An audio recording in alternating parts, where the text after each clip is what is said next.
Hello, I'm Jim Roger, and you're watching The Cutting Edge. Thanks for tuning in. Tonight's show is all about an unsuspecting visitor that's approaching not only our planet, but our solar system. Tonight's show is all about planet Earth being blindsided as Planet X passes by in 2003, question mark.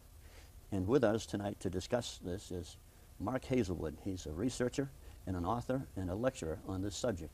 And Mark, I'd like to thank you for appearing here tonight. It is our privilege, believe me, to have you here tonight. Thanks for coming. It's an honor for me to be here. I really appreciate it. I have a lot of fun doing this. Okay, well, believe me, it is our privilege. Could you give the audience a thumbnail sketch of your background, how you got started in this field, and what interested you to take this direction? Well, I really feel I was spiritually guided to do this from youth. I was first exposed to earth change prophecy as a child, Edgar Cayce. And for whatever reason, that sparked an interest over a couple decades, and I perhaps discovered over 100 different intuitives from different places, different times, that all coincided for about a certain timetable and a certain event that should come up. And along the way, I didn't really understand how that would happen, but my interest was there. And then toward the end, things came together. I kind of turned away from prophecy and discovered the science behind Planet X type objects, and specifically one called, well, some of the ancients called it Nibiru, the planet of passing. It's got a regular orbit of 3,600 years, and it's inbound currently. Very good, very interesting. How close, time-wise, in a time frame, do you think that this planet of passing, or Planet X, or Nibiru, is? Well, you know, I cannot say for sure. I thought I used to be able to. But you see, I believe it's close enough now where it's in the heliosphere and it's broken into its cometary stage. And with the tail, it has tail drag. And any one of these large Planet X type objects with tail drag do not follow regular celestial mechanics. In other words, they'll act like what the ancients used to call as the lawless ones, or cosmic serpents. So the head might surge forward, pause, the tail will catch up. So how to determine, I don't know. I know it's currently inbound. Whether it's a few months or a few short years, I can't say, but that's what I suspect at this time. So basically, we're expecting something that's not following conventional laws of physics or celestial mechanics? That is true at this time. Any large Planet X type object that breaks into a comet will not follow normal celestial mechanics. That doesn't mean it's going to go all over the place. It's still inbound. It just, trying to come up with a timetable is difficult at best. I see. So what really is Planet X? Is it a meteor, a comet, an asteroid? What is it most like? Well, it is large enough to be a planet, and it is a planet. At the same time, when it enters in a heliosphere of a sun, which it is now, it develops a tail. And so at that point, you can call it a large comet. But you could also call it a cross between a celestial star and a planet. So it might be called a brown dwarf. The average solar system has a dwarf in it, and the average solar system has 2 suns. So we're very average. We have a second sun, very few are aware of it, that's dark. You can find this out if you were to go to the library, ask for the New Illustrated Science and Invention Encyclopedia between 1987 and 89. Go to volume 30, look under space probes, you'll see a diagram of what pioneers 10 and 11 found, which is our dark star, our twin sun, which is no hazard to us at all, and then the 10th planet, which is another way to say Planet X, or Roman numeral number 10. Okay. Very good. Interesting. So you say a dark star, a twin sun. So in other words, are we living in a binary star system here on Earth? We're in a binary system. Very few are aware of this. The information will slip out, like in publications like I identified, although very few people talk about it. It's sort of suppressed information because it sets the stage too well for this orbit of Planet X, which is supposedly goes back and forth between the 2 suns and takes approximately 3,600 years, like I said.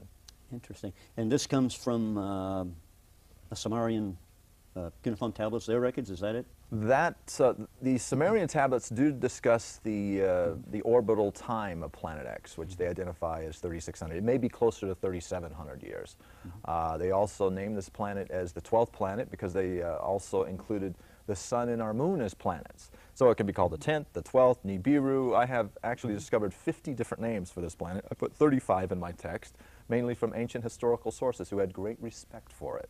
I mean, some of these old names would be akin to godlike names.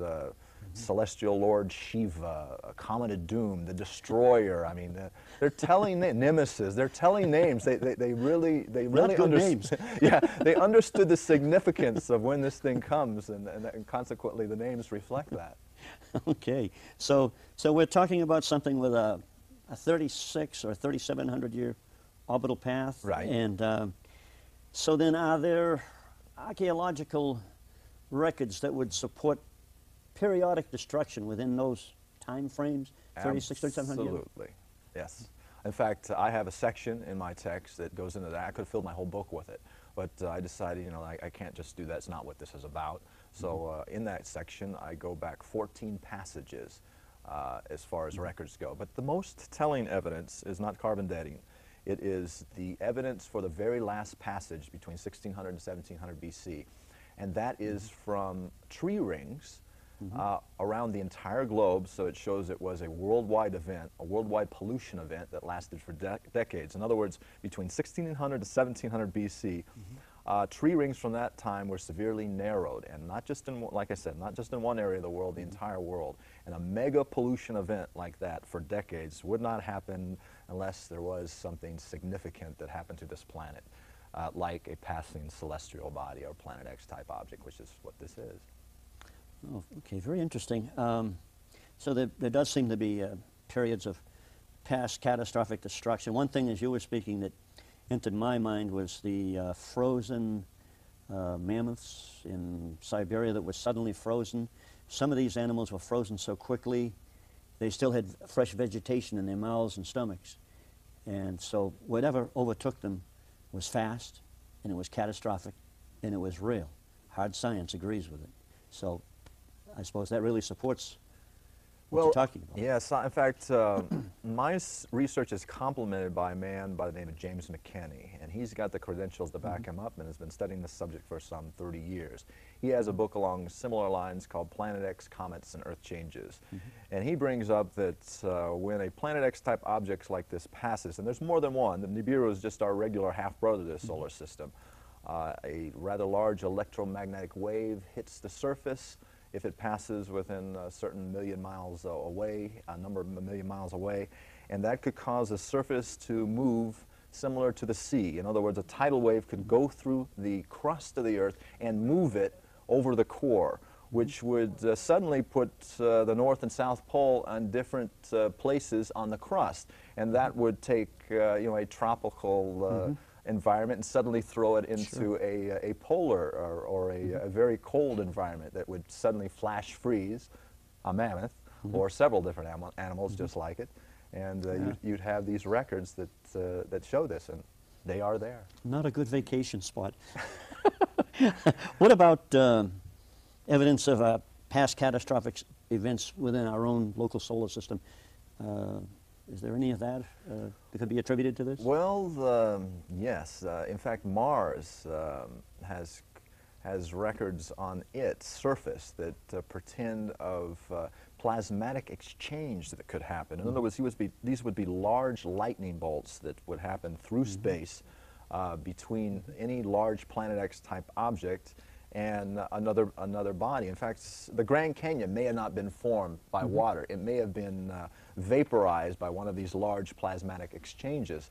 In fact, last year, one of the moons of, I believe it was Saturn, was etching a groove into the surface of Saturn, and all of us saw it, which was kind of wild. So these canals on Mars could have pretend of a past event that was rather severe. In fact, some of the research from James McKinney would show that Mars may have been a vibrant planet with an atmosphere, but one of these celestial bodies passed by and just sucked the atmosphere right off of it, along with a lot of the water. So severe events can happen without collisions, is what I'm saying here. Yeah, I think that all of mainstream mainline science agrees that the planet Mars at one time had a much heavier atmosphere. It had huge oceans. They're gone now. Maybe they're below the surface, but things radically changed there. Yeah.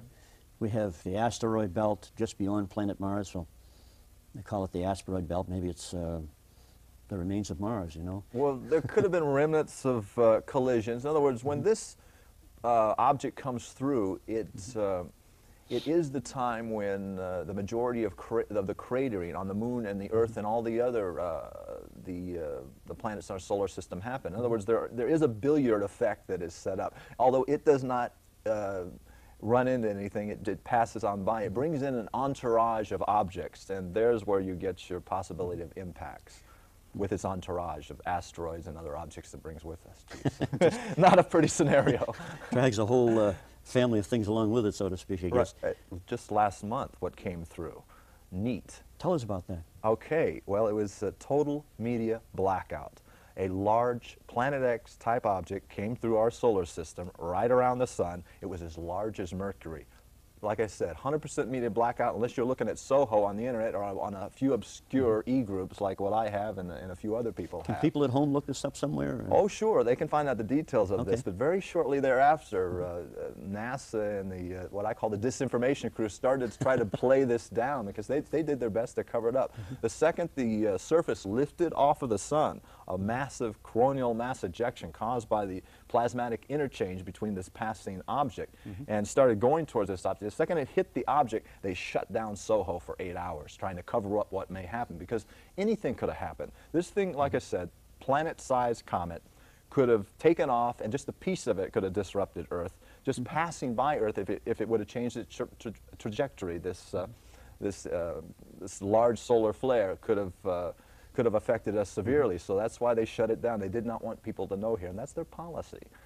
Another thing they're doing like that at NASA, from what I understand, is a few years ago they put the downlink video from the space shuttle to all the Earth feeds on a 45-second delay. I guess they'd had too many UFO encounters or strange objects floating around out there in space, and they decided they wanted to have some censorship of that, I believe. So. Yeah, they're all about censorship. I think they ought to just let us see what's really going on out there. Well, if you work for any kind of organization like that, you have to sign a non-disclosure agreement saying that if you are aware of any sort of inbound object or calamitous event that could possibly come up, you cannot talk about it. Because, you know, the powers that be really want to control a possible panic and keep the financial markets stable as long as possible. You know, they may be getting ready themselves, but they know they don't have the resources to help the public, so they're just kind of letting them go by the wayside. Yeah. You know, getting back to the Sumerian stuff, I read a lot of Zechariah Sitchin's material. That's excellent research. Yeah, there's not too many more people alive on the planet that can interpret that stuff, I guess.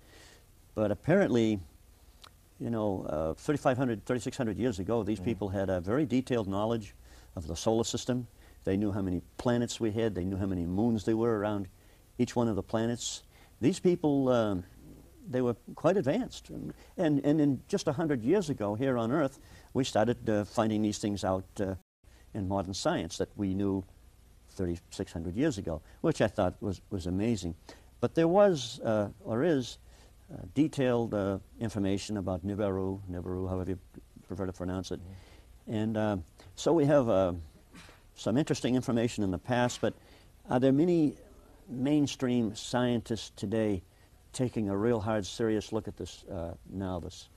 Well, there are quite a few who are. There's not too many speaking up, to tell you the truth, because it is a taboo subject to bring up in the major media, and they know it.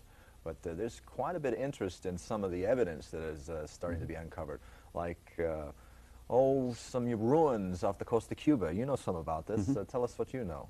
Well, I know on Linda Howe's website, I think it's earthfiles.com, there's a huge article about some underwater structures that are 2,200 feet down below the surface of the water off the western tip of Cuba. And the way this stuff was discovered, I think originally it was a Canadian company was taking those sound pictures, what do you call them? Ultrasound, yeah, right. Yeah, ultrasound photographs of the ocean floor in an oil research study, looking for good places to drill oil, I guess. And they saw all these symmetrical blocks and grid patterns on the ocean's floor, 2,200 feet down. And at one point they lowered a camera down there, and they found a symbol on one of the granite stones. It was an oval, a horizontal oval, and a vertical oval. Well, on the island of Cuba, in the caves, on the walls inside the caves, they're finding that same symbol in the caves up above sea level. So evidently, something catastrophic had to happen at one time to cause the shift, evidently. Well, and that's just one, that's just the one in Cuba. right. But there's other cases off the coast of Japan and Okinawa where they've discovered these pyramid-like structures with turtle carvings, things of that nature, and they're definitely symmetrical, appear to be definitely man-made. And then Graham Hancock and others are involved in some research right now, I think 22 miles out at sea off the coast of India, with a horseshoe formation of an underwater city out there. So what's going on here, folks? I mean, we talk about the legends of Atlantis, too, and things like that. So, well, to the best of my information, there are ruins off the coast of every major continent all over the world. And we have knowledge of the tip of the iceberg of what's out there. Mm-hmm. And these kind of things would not be there unless great changes happen prior. And they don't happen gradually. They mm-hmm. happen overnight. Mm-hmm. I would suggest, though, that people would look at this from a spiritual standpoint, because this specific passage is going to be accompanied at this time with something wholly different than I feel that any other passage. In other words, we are going through what is known from spiritual sources as an ascension right now, a graduation, if you will. And I don't believe you're going to be able to get away from where you're supposed to be when this event happens. That means you should follow your guidance is what you should do. And some people are not going to have to prepare, and other people should. And so I can't determine what you should do. You got to find that in your heart. You got to feel your own guidance. I feel that somehow, because of the work I've been guided to do, that my family and I will be taken care of. And that could be from a half a dozen situations, but I feel I'm going to be fine. Other people are being guided to build dome homes in the upper Midwest and different areas mm-hmm. of the world. And other people feel, that maybe it's their time to go, and they want to ignore the situation. And everyone's got to play out their perfection. There's no wrong or right about how to deal with this. It all boils down to the individual. Do you think that this is really happening? And if it is, and probably is, for all we know, the FEMA people, or people that normally would handle emergencies, Red Cross, FEMA, or whatever, that might know about this would want to keep the public calmed down about this? Well, it's interesting you brought up FEMA, because their budget has suddenly doubled for fiscal 2003, from $3.3 billion to $6.6 billion. And they've been given an order as of late, which is kind of interesting. They've been told that they want to, they have to learn how to evacuate every major city in the United States. What for? Well, the first thing they say is under the guise of terrorism, but if you look into the fine print, they give a whole long list of earth change type situations that they're getting ready for, earthquakes. That's actually part of their criteria? Oh, absolutely part of what they need to be doing right now. It is written in stone. It is an order that's been given. And it's interesting to look at, that they're being given something that I don't think they're being told the whole story about. But they're given a lot more money to do this. And what they do with it and how they use it, who knows, and how it exactly plays out is kind of interesting. On the other hand, I hear there are plans, the opposite plans may be in effect, depending on the situation. They may decide, I've heard, to blow up bridges so with certain cities you can't evacuate. You're going to be basically caught up in a chaos. So how they handle what city and when and how it plays out, who knows? Okay. So then, do you think there would be a disinformation campaign going on to keep people off the main track of things? Well, absolutely. In order to stave off panic and financial collapse, the powers that be have hired thousands of people within the CIA and other organizations to counter this information, to go after anyone, including myself, character, and try to attack them in any way, shape, or form that they can, to get people to turn away from this. But you know, since this is happening during an ascension process, I think some of this stuff may be backfiring on people. In other words, if you were being guided to this information, if all of a sudden you hear, okay, Planet X is not real from somebody, all of a sudden it may just jog a memory in you. What is Planet? It may just get you curious enough to actually research and find out the reality of this, and find the people that have got the scientific credentials, like James McKinney that I'm working with, and find out the reality of this situation. So, Yes, the disinformation campaign's in place. No, I don't necessarily agree with it, but I accept it as part of, I guess, God's ultimate plan. That somewhere in between with the people that are talking about this and trying to get it out and the people that are trying to suppress it, by the end, it'll equalize itself and play it out exactly the way it should. So it's part of the, each side has got their role to play, and I can't say that they both aren't needed for a number of different reasons. Now, if suddenly the powers that be decide to reveal this situation all of a sudden to the world, perhaps it would cause panic and financial collapse. Would I want that? No, but that's not the way this is being handled. So, you know, I can go forward with what I'm doing and feel free to do my best to get this information out and not worry because of the other side's disinformation campaign.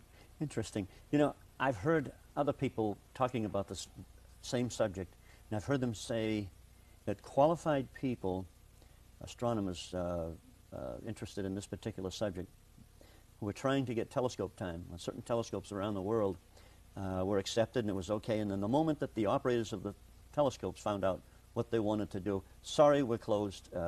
You'll have to go look somewhere else. Yeah, do you know anything? Oh, geez, I've heard that. I've heard this for, I don't know, well over a year, that all the major telescopes are tied up and you can't get any time. And some of the stories are pretty ridiculous and repetitive. And some of these scopes are just being destroyed. They're allowed to be burnt up in fires where they could have easily spent, you know, a few $1,000s to protect, you know, a $20 million investment, and they're just not doing it. They're allowing them to, you know, a few of them to be destroyed. So.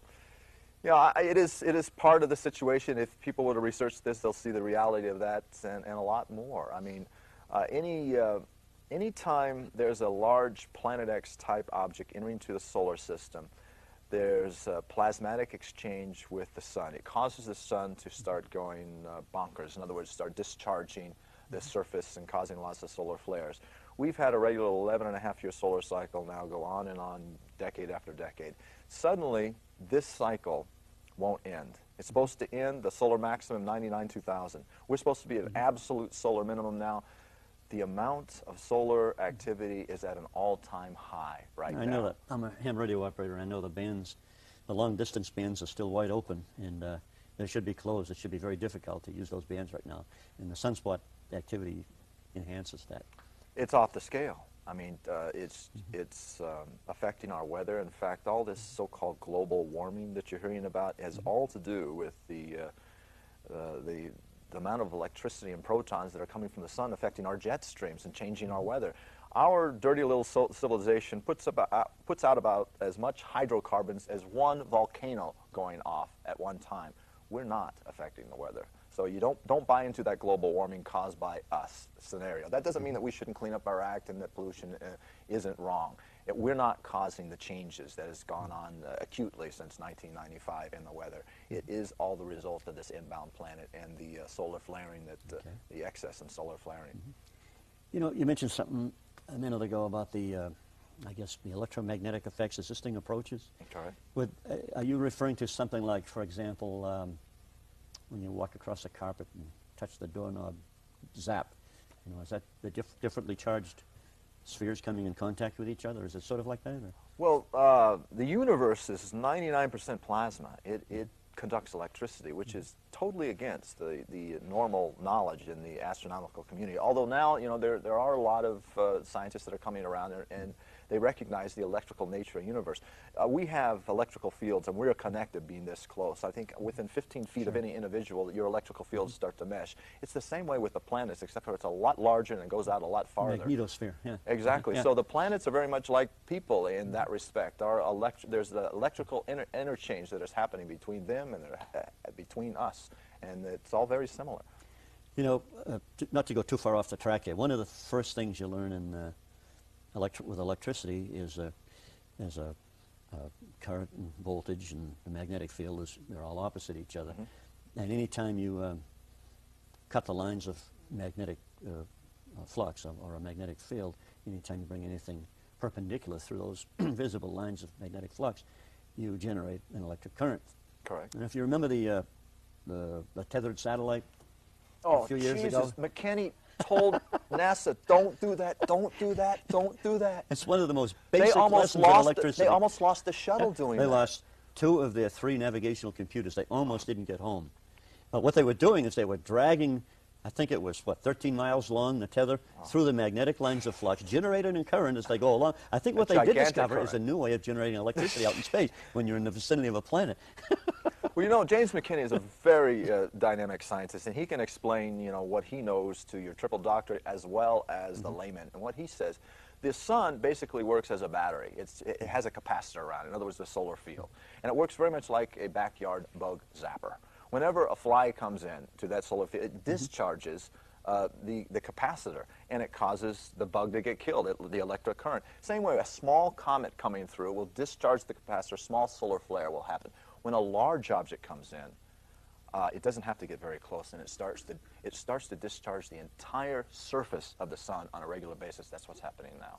These large solar flares are coming off, and you know what? It's changing us genetically. It's changing all the plants on this and animals on this on Earth. And you know, Earth is not even being singled out.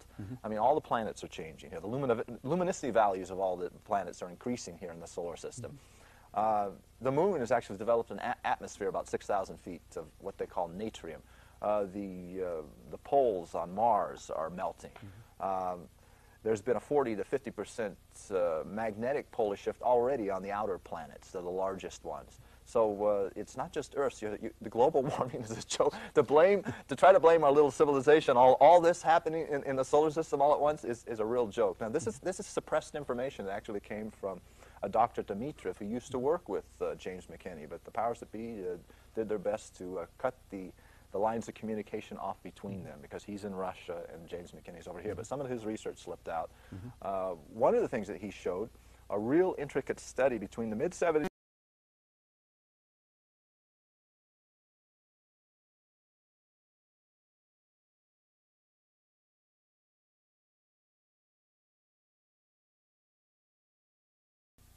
Hello, I'm Jim Roger, and you're watching The Cutting Edge. Thanks for tuning in. Tonight's show is all about an unsuspecting visitor that's approaching not only our planet, but our solar system. Tonight's show is all about planet Earth being blindsided as Planet X passes by in 2003, question mark. And with us tonight to discuss this is Mark Hazelwood. He's a researcher and an author and a lecturer on this subject. And Mark, I'd like to thank you for appearing here tonight.